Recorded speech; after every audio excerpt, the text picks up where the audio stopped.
नमस्कार दर्शक बंधु। आज तोरी तो सीरियल आपण मैंने एक जबरदस्त सीन देखा पाइबे। आज निधि कहे हाँ भाउज तुम्हें जहाँ कौच सत कौच से रूही से दिन आम घर को आसीला किंतु मत लगी यह मोर भ्रम बोली से मुझे कथा इग्नोर कर देइथली। आउ से ब्रेसलेट भी तुम्हें पाइथिलो।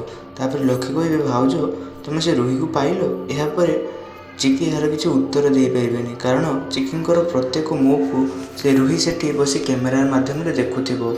यापर राम लकी निधि को और कामिनी को घर को जावाई कहे आउ से दुहे पर आसबे बोली कहे।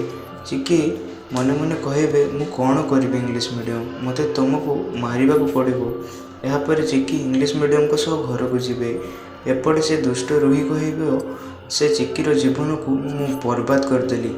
मते तो खुशी मनइबार अच्छी मत एंजॉय करने को पड़ो। से चिकी लाइफ रे दुख देला पर मते मो मन को शांति मिलला।